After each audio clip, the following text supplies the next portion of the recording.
সরষে দিয়ে মাছের ঝোল তো অনেকবারই বানিয়েছেন, কিন্তু একবার এইভাবে সরষে দিয়ে মাছ বানিয়ে দেখুন, দারুণ লাগবে খেতে। এইদিকে মা বেগুনগুলো এই সাইজে কেটে নিচ্ছে।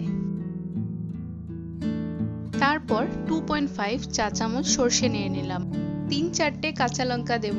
একটা কিং চিলি নেব, কিন্তু পুরোটা দেব না।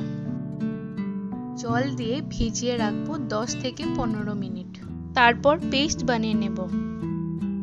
এবার মাছগুলো কেটে ধুয়ে নিলাম, আর সাথে কেটে রাখা বেগুনগুলো দিয়ে দেব। নুন আধা চা চামচ, হলুদ আধা চা চামচ, সরষে তেল দিয়ে দেব 1.5 চা চামচ।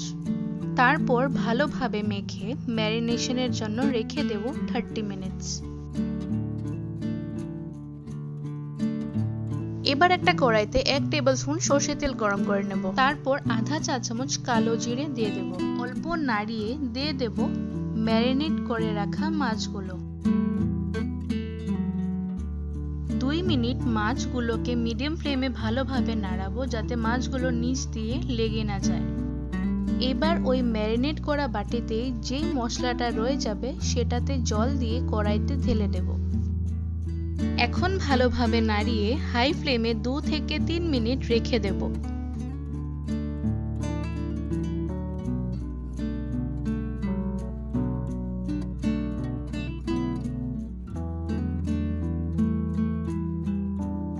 তারপর পেস্টটা দিয়ে দেব।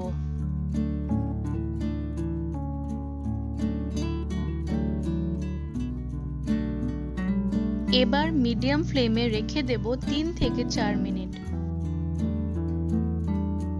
কটা চেরা কাঁচা লঙ্কা দিয়ে দেব। পরিমাণ মতো জল দিয়ে দেব।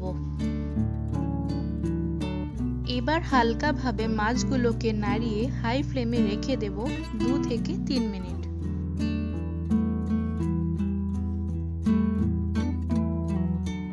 উপর থেকে 1 চা চামচ সরষে তেল দিয়ে দেব। এবার ঢেকে রেখে দেব 3 থেকে 4 মিনিট লো ফ্লেমে। বাস হয়ে গেল আমাদের সরষে বেগুন দিয়ে মাছের ঝোল। আশা করি আপনাদের এই রেসিপিটি ভালো লাগবে। ভিডিওটিতে একটা লাইক আর চ্যানেলটাকে সাবস্ক্রাইব করে দেবেন আরো রেসিপি দেখার জন্য।